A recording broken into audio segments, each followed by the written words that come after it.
Assalamualaikum warahmatullahi wabarakatuh. Salam, Om Swastiastu, Namo Buddhaya, dan salam kebajikan untuk kita semua. Selamat pagi Bu dosen, Ibu Setia, dan selamat pagi teman-teman. Perkenalkan, kami dari kelompok 4. Pada video kali ini kami akan mempresentasikan materi dari Manajemen Sumber Daya Manusia Lanjutan, chapter 14 yang berjudul Building Positive Employee Relations. Di mana pada chapter ini kita akan mempelajari mengenai pentingnya hubungan yang positif antara manajemen dan karyawan yang merupakan kunci untuk menciptakan lingkungan kerja yang produktif dan juga harmonis. Namun sebelum kami mulai, izinkan kami untuk memperkenalkan diri kami masing-masing terlebih dahulu. Perkenalkan, nama saya Serina Muslimah dengan NIM 2023-80159. Nama saya Jefan Michael dengan NIM 2023-80101. Nama saya Hilmi Azhar Farhan dengan NIM 2023-80112. Nama saya Salohirunisa dengan NIM 2023-80156. Nama saya Jazatullah Viro dengan NIM 2023-80160.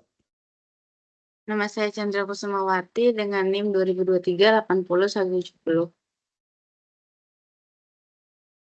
Oke, pertama-tama di sini saya akan menjelaskan mengenai table of content atau apa saja sih yang akan kita bahas pada video kali ini. Yang pertama, di sini kami akan membahas mengenai definisi dari hubungan karyawan. Lalu yang kedua, kami akan membahas mengenai program-program apa saja sih mengenai hubungan karyawan untuk membangun dan juga untuk mempertahankan hubungan positif karyawan.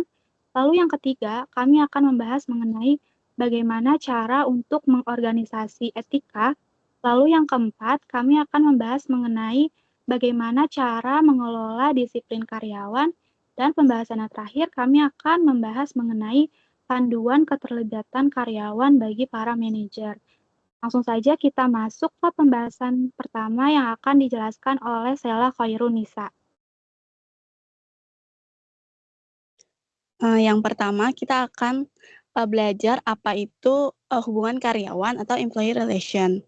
Hubungan karyawan adalah aktivitas manajerial yang melibatkan pembentukan dan pemeliharaan hubungan positif antara karyawan dan pemberi kerja yang berkontribusi terhadap produktivitas, motivasi, moral, dan disiplin yang memuaskan, serta menjaga lingkungan kerja yang positif, produktif, dan kohesif. Selanjutnya, Employee Relation Program for Building and Maintaining Positive Employee Relation atau program hubungan karyawan untuk membangun dan menjaga hubungan karyawan yang positif. Yang pertama ada ensuring fair treatment atau memastikan perlakuan yang adil. Dalam perusahaan ini, kita para karyawan atau para manajer harus mencerminkan tindakan nyata seperti karyawan diperlakukan dengan hormat dan karyawan diperlakukan secara adil. Dalam keadilan ini ada dua keadilan, yaitu procedural justice dan distributive justice. Procedural justice itu adalah keadilan dalam prosedur yang digunakan untuk mengalokasikan hadiah atau disiplin dan memastikan bahwa proses tersebut adil dan tidak memihak. Sedangkan distributive justice itu adalah keadilan dalam hasil atau distribusi penghargaan dan disiplin yang memastikan bahwa hasilnya adil dan seimbang. Yang kedua ada bullying and victimization. Jadi dalam perusahaan untuk membangun hubungan karyawan yang positif tentunya harus di perusahaan itu tidak boleh ada bullying. Bullying ada 3 jenis, yaitu imbalance of power, intent to cause harm, dan repetition. Imbalance of power itu adalah pelaku bullying itu menggunakan kekuatan untuk mengendalikan atau menyakiti. Sedangkan korbannya itu kesulitan untuk membela diri karena pelakunya mempunyai power. Terus yang kedua, intent to cause harm, yaitu bullyingnya dilakukan sudah punya tujuan untuk menyakiti, bukan secara tidak sengaja, jadi sengaja. Terus yang ketiga ada repetition, yaitu bullying terjadi berulang kali pada orang yang sama dan oleh pelaku yang sama atau kelompok yang sama. Bullyingnya ada 4 bentuk. Yang pertama ada verbal, yaitu merubah-rubah panggilan nama, mengejek, ngata-ngatain. Terus yang kedua bentuk sosial yaitu menyebarkan rumor, menyebarkan hoax yang belum tentu benar, terus sengaja meninggalkan orang lain, serta memutuskan pertemanan atau cut off secara tidak jelas. Terus yang ketiga ada bentuk fisik, yaitu memukul, meninju, mendorong, dan sebagainya. Yang terakhir, cyberbullying, yaitu menggunakan internet atau teknologi digital untuk menyakiti orang lain. Yang ketiga, improving employee relation through communication program, yaitu mengembangkan hubungan karyawan melalui program komunikasi. Ada 7 program. Yang pertama ada focus group, yaitu diskusi kelompok untuk mendapatkan feedback dari karyawan. Yang kedua ada suggestion box, kotak saran yang berbentuk kotak saran untuk ide dan keluhan atau saran secara anonim. Terus yang ketiga ada hotlines, itu saluran telepon atau nanti ada nomor telepon untuk melaporkan masalah secara rahasia. Terus yang keempat ada exit interview. Exit interview ini biasanya dilakukan oleh perusahaan untuk karyawan yang keluar perusahaan untuk mengevaluasi masalah hubungan kerja. Terus yang kelima ada open door policies, yaitu kebijakan yang memfasilitasi komunikasi antara karyawan dan manajer. Dan yang keenam itu ada management by walking around. Ini pendekatan informal, jadi manajernya itu berkeliling ke meja-meja karyawannya untuk interaksi dan berbicara langsung dengan karyawan. Terus yang terakhir ada organizational climate surveys. Itu survei untuk menilai sikap karyawan terhadap isu-isu organisasi seperti kepemimpinan, keselamatan, dan imbalan.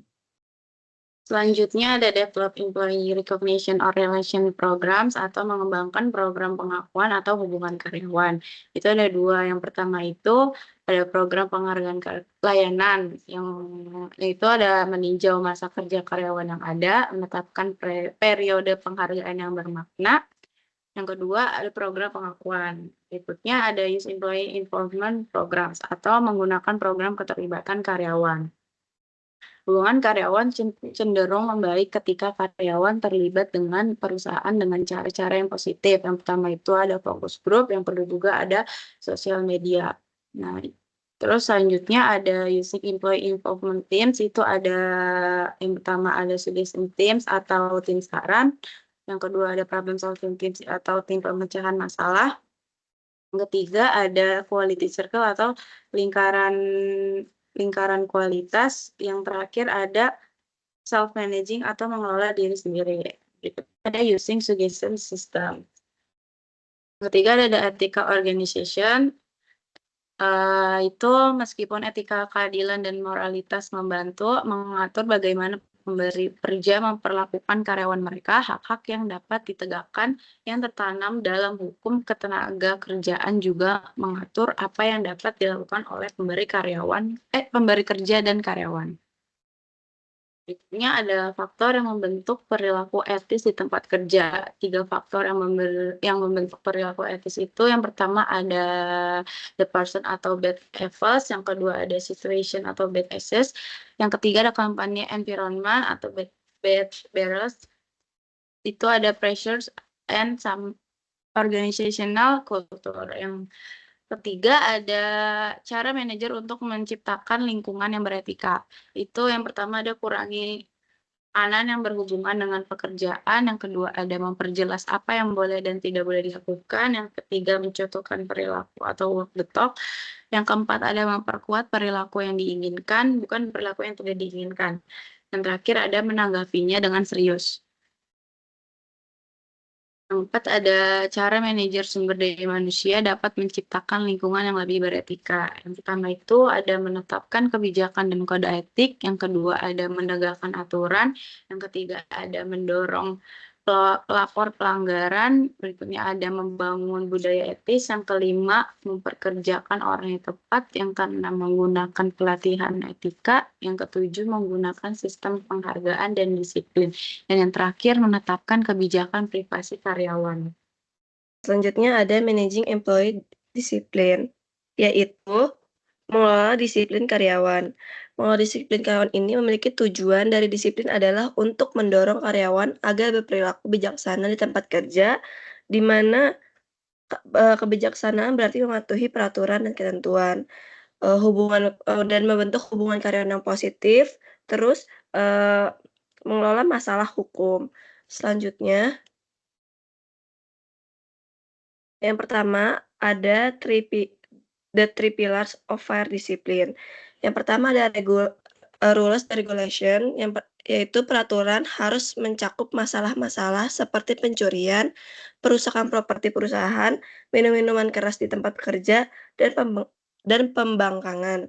Yang kedua ada progressive penalty, yaitu berarti hukuman biasanya tergantung pada pelanggaran dan berapa kali pelanggaran terjadi. Yang ketiga ada appeal process, yaitu tujuan dari proses banding adalah untuk memastikan bahwa supervisor menegakkan disiplin secara adil.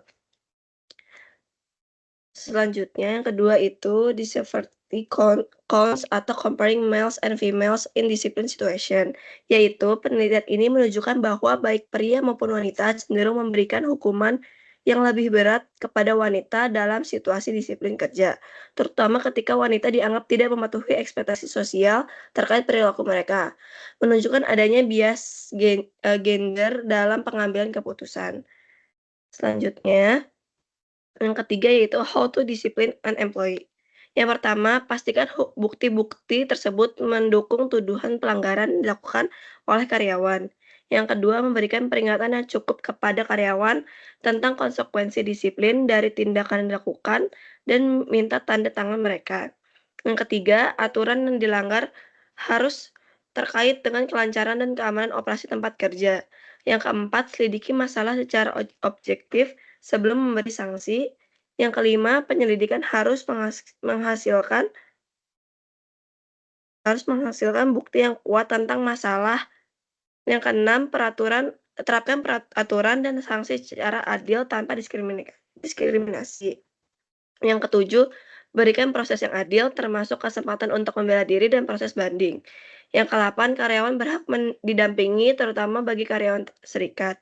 Yang ke-9, jangan mempermalukan karyawan, hindari memberi hukuman di depan umum.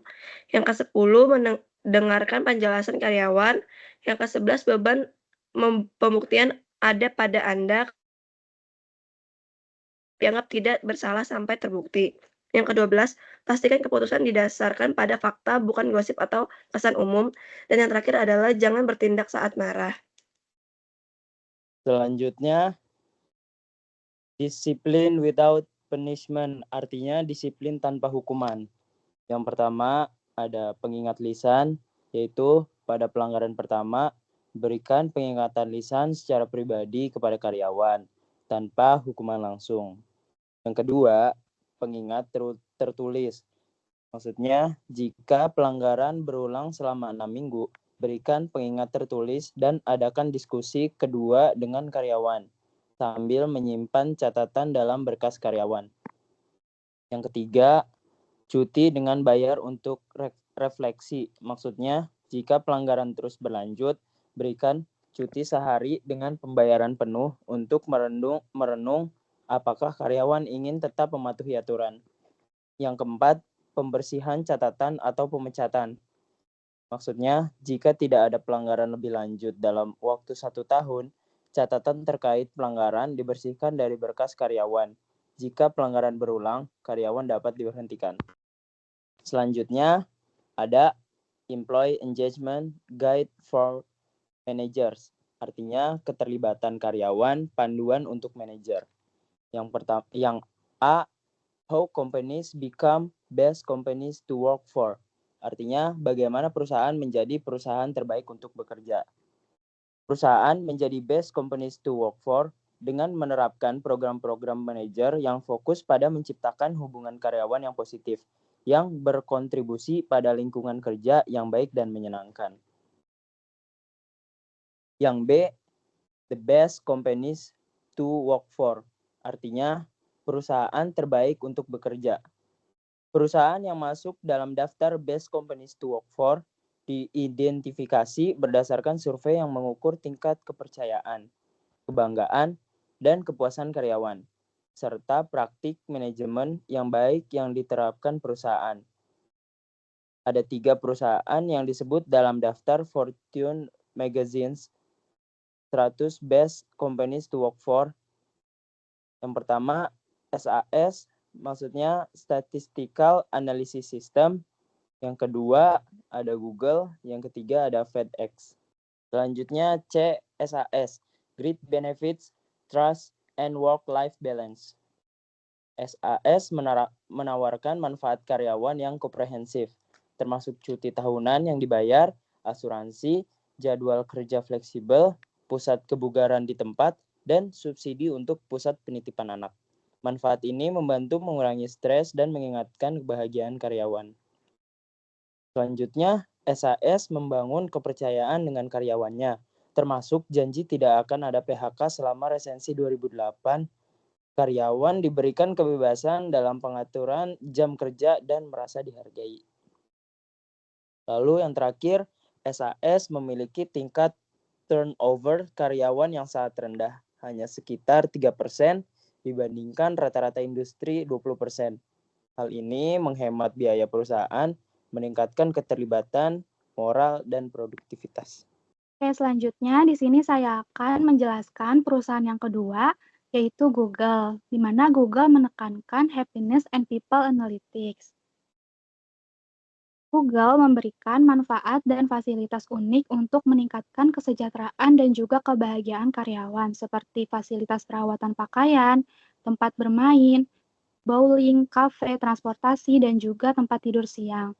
Google juga menggunakan analisis data untuk meningkatkan kepuasan karyawan, termasuk eksperimen untuk memahami keterampilan manajer dan juga untuk merancang kebijakan cuti melahirkan yang efektif berdasarkan umpan balik dan juga data. Selanjutnya, perusahaan yang terakhir atau perusahaan yang ketiga, yaitu FedEx, di mana FedEx ini menekankan Guaranteed Fair Treatment, yaitu dikenal dengan 2 program. Yang pertama, Survey Feedback Action atau SFI, yang mengumpulkan umpan balik anonim untuk meningkatkan keterlibatan karyawan. Lalu program yang kedua yaitu Guaranteed Fair Treatment Process atau GFTP, yang memungkinkan keluhan karyawan ditangani hingga tingkat eksekutif tertinggi untuk memastikan suatu keadilan bagi karyawan. Selanjutnya, a best company human resource philosophy. Jadi di sini ada beberapa filosofi sumber daya manusia dari perusahaan yang dianggap sebagai best company. Yang pertama yaitu membangun kepercayaan, fokus pada pengembangan kepercayaan antara manajemen dan juga karyawan, di mana perusahaan berusaha untuk menciptakan lingkungan antara manajer dan karyawan yang saling mempercayai. Ini mencakup komunikasi yang transparan dan konsisten serta keterbukaan dalam pengambilan keputusan. Dengan membangun kepercayaan, maka perusahaan dapat meningkatkan kolaborasi dan juga loyalitas karyawan. Lalu yang kedua, menjamin perlakuan yang adil. Memastikan perlakuan yang adil melalui kebijakan dan juga proses yang transparan. Jadi perusahaan berkomitmen untuk menjamin bahwa semua karyawan itu diperlakukan secara adil. Ini dilakukan melalui kebijakan yang jelas dan juga proses yang transparan sehingga karyawan merasa aman dan juga dihargai. Jadi perlakuan adil ini tuh menciptakan suasana kerja yang positif dan juga dapat mengurangi suatu konflik. Lalu yang ketiga yaitu menghargai karyawan. Dengan menunjukkan rasa hormat dan juga perhatian terhadap karyawan melalui manfaat dan juga komunikasi yang terbuka. Ini mencakup penyediaan manfaat yang relevan, pengakuan terhadap kontribusi karyawan, serta menciptakan saluran komunikasi yang terbuka. Ketika karyawan merasa dihargai, maka mereka cenderung akan lebih terlibat dan berkomitmen terhadap perusahaan. Lalu yang keempat yaitu filosofi sumber daya manusia. Filosofi sumber daya manusia yang baik dapat menjelaskan mengapa perusahaan menjadi tempat kerja yang unggul. Jadi dengan memiliki filosofi SDM yang kuat dan jelas ini dapat membantu menjelaskan mengapa sih perusahaan ini menjadi tempat kerja yang unggul. Filosofi ini mencakup nilai-nilai dasar dan juga prinsip-prinsip yang membimbing interaksi antara manajemen dan juga karyawan. Filosofi yang baik dapat menjadi panduan dalam pengambilan keputusan dan juga pengembangan budaya organisasi yang positif. Jadi Secara keseluruhan, filosofi sumber daya manusia ini tuh menekankan pentingnya membangun hubungan yang sehat antara perusahaan dan juga karyawan, yang dapat meningkatkan kepuasan kerja, produktivitas, dan juga retensi karyawan. Selanjutnya, untuk pembahasan analisis kasus akan dibahas oleh Ko Jevan. Oke, selanjutnya kita akan membahas mengenai kasus yang buku, yaitu kasus dari perusahaan Enron, application case mengenai Enron, etika dan budaya organisasi. Berikut adalah terjemahan dari kasus yang ada di buku. Bagi banyak orang, perusahaan bernama Enron Corp masih menjadi salah satu contoh klasik dalam sejarah mengenai etika yang mengamuk. Selama tahun 1990-an dan awal 2000-an, Enron menjalankan bisnis grosir gas alam dan listrik. Enron menghasilkan uang sebagai perantara atau grosir antara pemasok dan pelanggan. Tanpa menjelaskan secara rinci sifat bisnis Enron dan fakta bahwa Enron sebenarnya tidak memiliki aset tersebut, berarti bahwa laporan laba dan neraca yang mencantumkan aset dan kewajiban perusahaan sangat sulit untuk dipahami. Ternyata kurangnya transparansi akuntansi memungkinkan para manajer perusahaan membuat kinerja keuangan Enron terlihat jauh lebih baik daripada yang sebenarnya. Para ahli dari luar mulai mempertanyakan laporan keuangan Enron pada tahun 2001. Dalam waktu yang cukup singkat, Enron bangkrut, dan pengadilan memvonis beberapa eksekutif puncaknya atas hal-hal seperti memanipulasi aset dan profitabilitas yang dilaporkan Enron. Banyak investor, termasuk mantan karyawan Enron, kehilangan seluruh atau sebagian besar investasinya di Enron. Dalam kasus Enron, rincian ini mungkin lebih membingungkan dari biasanya.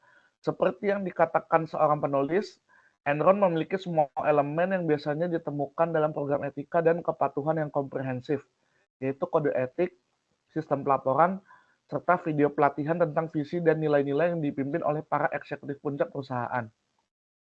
Para ahli kemudian memberikan banyak penjelasan tentang bagaimana sebuah perusahaan yang terlihat sangat etis sebenarnya bisa membuat begitu banyak keputusan etis yang buruk tanpa sepengetahuan manajer lain dan dewan direksi.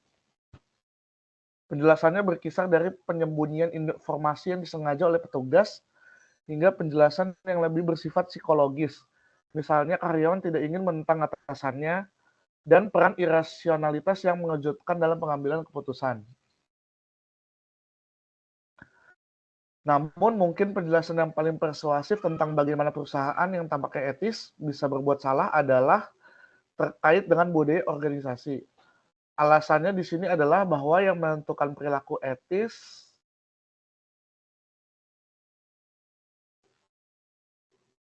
bukanlah peraturan, melainkan apa yang menurut karyawan harus mereka lakukan. Misalnya, berbicara secara umum, tidak secara spesifik dengan Enron, Direktur Eksekutif dari Ethics Officer Association menyatakan sebagai berikut. Kita adalah masyarakat yang legalistik dan kita telah menciptakan banyak undang-undang. Kami berasumsi bahwa jika Anda mengetahui maksud undang-undang tersebut, Anda akan berperilaku baik. Coba tebak, Anda tidak dapat menulis undang-undang yang cukup untuk memberitahu kami setiap saat, setiap hari, di setiap belahan dunia. Kita harus mengembangkan kemampuan berpikir kritis dan penalaran kritis karyawan kita karena sebagian besar masalah etika yang kita tangani berada di wilayah abu-abu etika. Lalu untuk analisis kasus yang pertama, untuk identifikasi masalahnya, masalah utama dalam kasus Enron adalah kegagalan sistematis dalam pengendalian internal dan etika perusahaan. Meskipun memiliki kode etik dan program pelatihan etika, Enron justru terlibat dalam praktik-praktik akuntansi yang curang dan manipulasi laporan keuangan. Masalah-masalah spesifik yang teridentifikasi meliputi yang pertama, kurangnya transparansi. Laporan keuangan Enron sangat kompleks dan sulit dipahami sehingga menyulitkan pihak eksternal untuk mengidentifikasi adanya kecurangan. Yang kedua, konflik kepentingan. Para eksekutif Enron memiliki insentif yang kuat untuk memanipulasi laporan keuangan demi kepentingan pribadi mereka. Yang ketiga, tekanan untuk mencapai target kinerja. Tekanan yang tinggi untuk mencapai target kinerja mendorong karyawan untuk mengambil tindakan yang tidak etis. Yang keempat, budaya organisasi yang bermasalah. Budaya organisasi Enron yang mengutamakan pertumbuhan dan keuntungan dengan segala cara mendorong terjadinya pelanggaran etika. Lalu berikutnya ada rumusan masalah. Yang pertama yaitu bagaimana sebuah perusahaan yang memiliki program etika yang komprehensif dapat melakukan pelanggaran etika secara besar-besaran Yang kedua, apa saja faktor-faktor yang menyebabkan kegagalan sistem pengendalian internal dan etika dalam kasus Enron. Lalu yang berikutnya ada dampak atau pengaruh. Kasus Enron memiliki dampak yang sangat luas, termasuk satu, kerugian finansial yang besar. Ribuan investor kehilangan seluruh atau sebagian investasi mereka. Yang kedua, kerusakan reputasi industri. Kasus ini merusak kepercayaan publik terhadap pasar modal dan industri akuntansi. Yang ketiga, perubahan regulasi. Kasus ini memicu reformasi yang signifikan dalam peraturan akuntansi dan pengawasan perusahaan. Yang keempat, dampak psikologis terhadap karyawan. Karyawan Enron mengalami kerugian finansial dan psikologis yang besar. Lalu selanjutnya ada alternatif solusi. Untuk mencegah terulangnya kasus seperti Enron, beberapa alternatif solusi yang dapat dipertimbangkan adalah satu, penguatan tata kelola perusahaan. Memastikan adanya dewan direksi yang independen dan komite audit yang efektif. Kedua, peningkatan transparansi. Menyajikan laporan keuangan yang jelas dan mudah dipahami. Yang ketiga, pengembangan budaya organisasi yang kuat. Membangun budaya organisasi yang menjunjung tinggi nilai etika dan integritas. Keempat, pelatihan etika yang berkelanjutan. Melakukan pelatihan etika secara berkala untuk seluruh karyawan. Yang kelima, saluran pelaporan yang aman, yaitu menyediakan saluran pelaporan yang aman bagi karyawan untuk melaporkan dugaan pelanggaran etika. Yang keenam, penegakan hukum yang tegas, yaitu memberikan sanksi yang tegas bagi pelaku pelanggaran etika.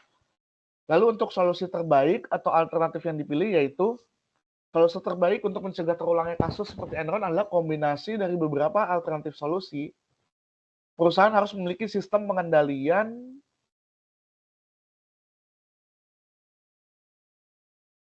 internal yang kuat, budaya organisasi yang sehat, dan komitmen yang kuat dari manajemen puncak untuk menjunjung tinggi etika.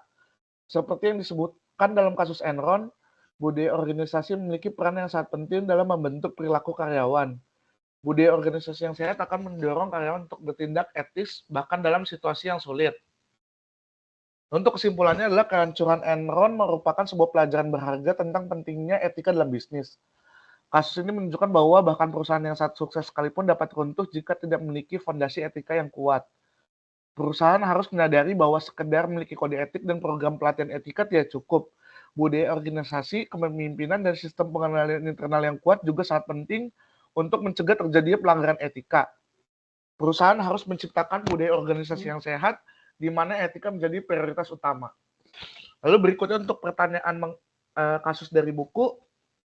Yang pertama pertanyaannya adalah berdasarkan apa yang Anda baca di bab ini, rangkumlah dalam satu halaman atau kurang bagaimana Anda menjelaskan kehancuran etika Enron.